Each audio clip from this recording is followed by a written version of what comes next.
Paljud meie hädad tulevad sellest, et me unustame maa ja looduse. Me oleme selles maailmas ikka lähemal loomale kui arvutile ja oma kehas elades ei võime läbi lõigata sidet maaga, taimedega, veega ja väekohtadega. Errol tuletab meelde, kuidas kas või linnas leida rohelist oaasikest, et end loodusega laadida. Kuule vaata, nüüd oleme selles paikkonnas või niinimetatud õppeplatsis. Vaata, kui huvitav linna keskel ja selline oaasikene ja võimaldab teha siis tervendusprotsesse. Selles mõttes fantastiline, et linnas sellised kohad on. Ja siia juurde kohe mõtlemine, et ega ei pea väekoha peale minema kuskile kaugele. Kõik on ju meil lähedal. Sõpru Ligimesi aitab mentorina, et kes on hädas seal ja üks sõber võttiski ühendust, ütles, et kuule, et vaatame minu alkoholismi taha, et kas leiab mingeid lahendusi.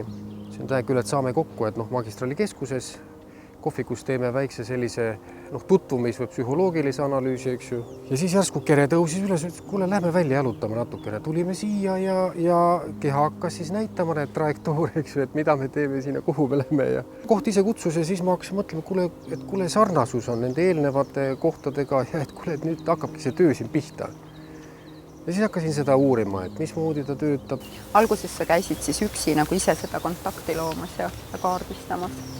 Et isegi tead, siin on võimalus niiviisi, et üks asi on koha peal uuring, aga siis on veel võimalused sellised, et sa teed uuringu kodus paberi peal mõõteriistadega, kas pendliga või mõõdad ära. Näeb peale ja pendel teises käes ja tabelites ja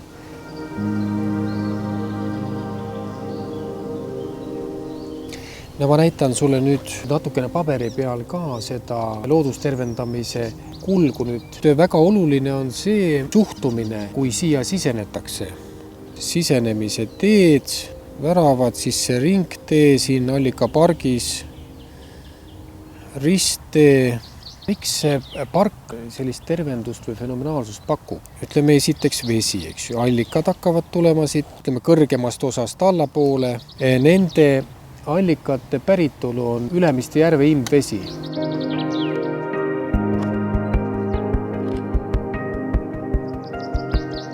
Eelkõige on siin tähtsus selles, et kõikide maakoore peal olevate olemite, nagu ütleme loodustasand ja elustasand, kõik tegelikult sõltub maa seest tulevatest maajõujoontest. Ehk siis ütleme tervikuna võttes siis geopatogeenne tasand. Ja nüüd, kui seda tasandit nüüd tähele panna või sellega arvestada, siis peaks väga peenelt üldse detailplaneeringutes vaatama, kuhu sa midagi ehitad. Sest siin võivad olla mõned majad täitsa surmasooni peal ja kujut ette, sa paned terve selle suure majatäie rahvast paned siis ütleme haigusloosse sisse. Me räägime haigusloost, informatsioonist. Kui ma olen nüüd linnainimene, niisugune tõsine pühendunud linnainimene, see ei välista oma kodu juures looduse leidmist, kontakti leidmist elusa loodusega. Et inimene õpib kõige paremini kohalolust ehk siis olevikulisest tasandist, siis järsku ta avastab, et näed siin samas nurga taga minu maja kõrval on kõik need õppematerjalid ja platsid olemas.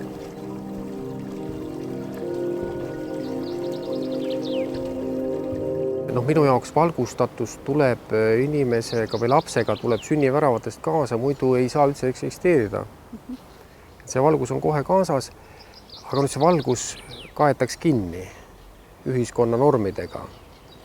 Ja siis, kui on vaja jälle need kihid maha võttavad, siis seda teeb loodustasand, aitab.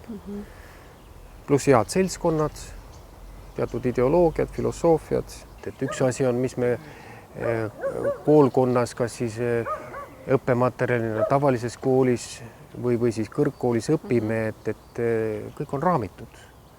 Aga nüüd vaataks üle raamide natukene, et kuidas on taimede, perekondade seis, hingestatud seis või kuidas taimevaimud asju ajavad. Kuidas on võimalik taimedega suhelda telepaatiliselt, neid isegi enda juurde kutsuda, kus iganes. Et see on selline mängumaa, et ta võiks olla igaühe nagu koduses teadmises. Et taastuks see sama nagu mõte, et eestlane oli ka ju metsarahvas.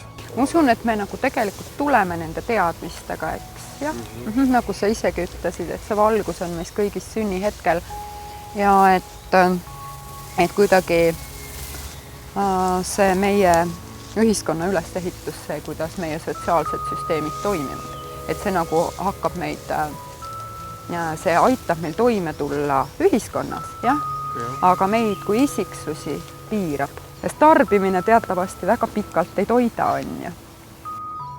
Jah, me võime ju planeedi ära tarbida ja mis me siis teeme, kui meil on nüüd siis tõesti võib-olla seal kosmoselaevad valmis, et me sõidame kuskile mujal planeedi peale, aga seal ei ole jälle ju rohealasid ei pruugi olla ju.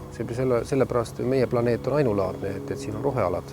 Kui me näiteks näitlikult pakume sellise versiooni välja, et me oleme siin komandeeringus, oleme avakosmosest pärit, meil on siin hingetasandi rühmad, et siis kujuta ette, kui me oleme siin planeedil võõrad, siis me ei oskagi seda koduks pidada ju ja me ei oskagi selle tasandi eest hoolitseda. Et see on see vastus, et miks me raiskame kõike, et ma leian, Põhjusi on võib-olla ju mitmeid, et õpime hinge tasandi kogemustest. See on, ütleme, selle sündimise põhjus, et me õpiks ära läbi olukordade hingele vaja minevat informatsiooni.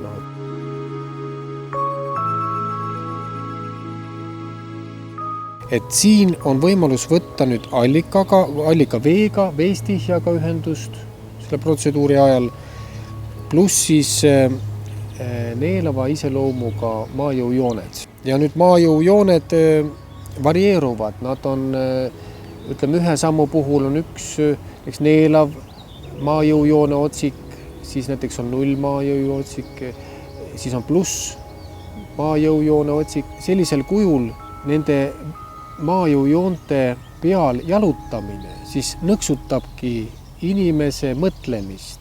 Et kui näiteks inimesed kuskil jalutavadki, esimene asi oli see tervendamise aspekt on jutuajamine. Jutuajamisel vahetuvad energiat, inimeste vahelised energiat, üks annab teisele ja kergendab teise olukorda, ütleme ärakuulamine ja nii edasi. Loksutatakse maajõujoonte mõjuga läbi ja asetatakse siis õigele kohale. Mida ei ole vaja, see imetakse ära kohal, nii et jalutamine üks A ja O. Et näed, kui siin on, ütleme, palju alkohoolikuid ka, siis on hea näide, eks ju, et neelav paikond töötab kooskõlas. Nii, nüüd me tulime sellisesse kohta, kõige paslikum koht enda puhastamiseks. Et haiguslood ikkagi tulevad väljaspoolt inimese sisse, mitte ei teki siin. Ma nüüd täitsa spontaanselt niimoodi ütleks ja vahel, et mulle tundub, et need inimesed, kes on oma südames leidnud kontakti loodusega, et nad tajuvad ennast osana tervikust, osana loodusest, jah. Et neis on ka vähem hinnangulisust ja rohkem sallivust erinevate eluolukordade ja inimeste erinevate elukäikude suhtes. Näiteks, kui me praegu siin, ütleme, juttu ajame, siin all on teatud tsoon, kas ta nüüd on, kui ära mõõta, kas ta nüüd neelava-alaline või on ta kiirgava iseloomuga, et sellest olenevalt siis meie jutu temaatika võib muutuda. Kui nüüd võtta näiteks näitena, siin on haljastuse puhul tehtud ringtee, siin on pingid, igal pool on veetasand, maajõujooned ja keda siin kõige rohkem on näha? Kõige rohkem on näha gruppe inimesi, noori või alkohoolikuid. Ja kui nüüd alkohoolikud kuskil näha, kus ta nüüd istub maha või avab oma pudeli, siis võib kuidagi arvestada, et see on neelava iseloomuga koht. Sest alkohoolik ei lähe napsutama mõistuse järgi, mõistuse kaudu, vaid teda viib sinna alateadvus juhendus läbi rakumagnetismi. See tähendab seda, et alateadvusest antakse suunad, mine nüüd napsuta seal, kus see koht viib ära neelavalt sinu mured, sinu mõttemüra ja nii edasi. Saad kohe aru, et neelava iseloomuga koht, väekoht, ütleme nii, kus saab tervendusprotsesse teha.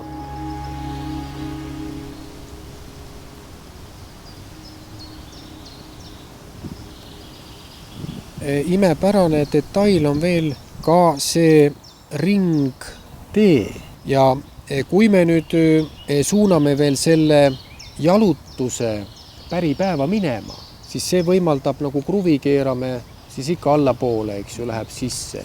Samamoodi me aitame kaasa nendel meile mitte kuuluvatel infoväljadel või energiatel meist siis väljuda.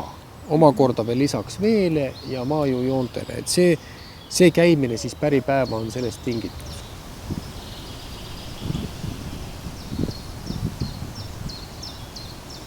Sanglepp on selline esinduslik antenn, taimed on ju antennid, vahendavad kosmilist informatsiooni alla pinnasesse. Et sanglepp teeb seda väga ideaalselt kõrge puuna. Siis tominga näiteks, siis tema õpetab sõprust.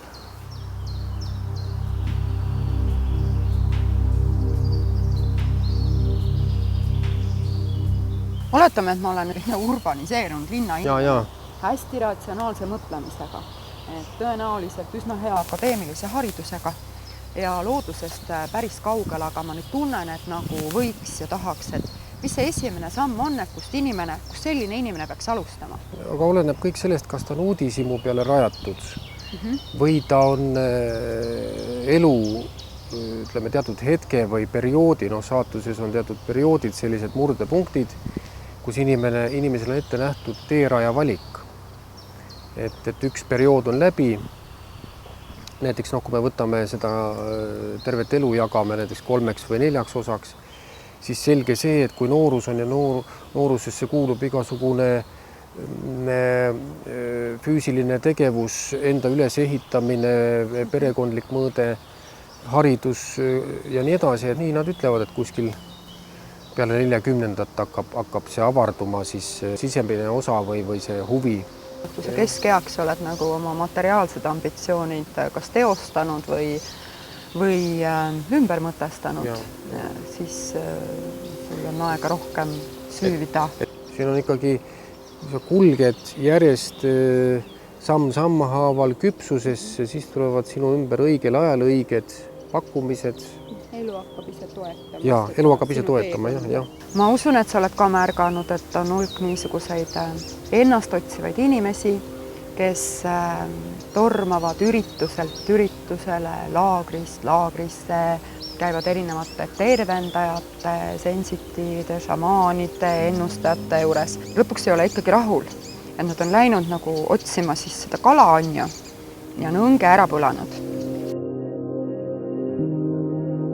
Tervendada päevast päeva inimesi, siis jäävad inimese peale ka haiguslugude seosed. Kuigi me saame ju oskame ennast puhastada ja niiviisi, aga kui me käime kõik nendest haiguslugudest läbi, kes on selleks sündinud, on iseasi. Aga kui ma enda peale mõtlen, et kui ma tahan tervelt elada ise vanaduspõlve ka kõik, siis mul ei ole neid vaja, et ma parem õpetan inimest, kuidas ise ennast tervendada, et see on see põhimõte.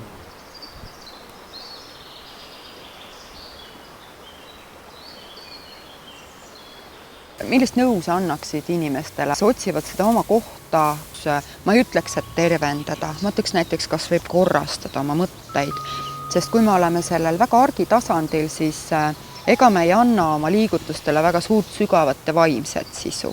Vaata, paljud inimesed otsivad selliseid üldteada ja tuntud väekohti ja loodavad sealt ammutada endale seda väge või kuidagi äratada endast seda uuesti, oleks vist õigem öelda. Ma olen ka seda meelt, et ei pea alati minema iseendast väga kaugele, et tõenäoliselt inimene valib oma elupaiga siiski niisuguse, kus on talle hetkel ongi tema arenguks vajalik keskkond. Ma arvan, et siin on tark nii episoodiliselt teha, vahepeal lähedal, vahepeal kaugel. Samamoodi, kui inimene on teatud keskkonnas, linnaruumis on väsinud, tal tekib ikka tunne, et käiks kuskil reisul ära. Kui me hakkame vaatama takistajatest, kes siis inimest takistavad enda sisemise potentsiaali avanemise osas, siis üks kurjajuur on siiski mõistus. Et mina teen lihtsalt sellisel puhul, kui ma tunnen, et mõistus võtab minu üle juba mingi sellise suure rolli, siis ma lähen teatud võtetega, lähen enda sisekosmosesse ja teavitan mõistusele kui olemile või olendile, et sind ei ole praegu vaja. Arvesta, linn on uusi autosid täis, uusi maju, kõik on ju liisingurahvas, krediidirahvas. Muu maailma poolt toodi krediidisüsteem sisse ja oleme kõik päris orjuses selle kaudu. Pealispind särab, proteesid või abivahendid on meil säravad kõik, ütleme, mis tegelikult aitab meie staatusele, ütleme, hoiakule kaasa, aga sees kõik alateadusruumis või organismiski me kurname sisemuse ära lihtsalt sellepärast, et me peame kuskil näitama, et me sellist elu elame. Et see on nagu minust paha. Elu ei ole rajatud ehtsuse peale. Kui me mõtleme et küsida, miks mul vaimsust on vaja? Vaimsust on vaja väga lihtne sellepärast, et see on pool maailma juures. Kui me näeme kõikide füüsiliste asjade olemust, informatiivset ja nende taha ja veel seoseid kaugemale, see ei ole ainult pool juures siin elus, vaid see on midagi enamat juba. Kui me mõtleme seda üliteadvusesse suubumist juba, et alateadvusruumis oleme, ütleme, seal oskame teha, siis juba vaim juhatab meid üliteadvusesse, siis on juba kanaldused ja muud teadma tarkused. Lähme võib-olla sedasi natukene, et siis tuleb selline asi juurde ja tema las jääb siia magama. et kui kasvu hommiku näo peale vett pannes,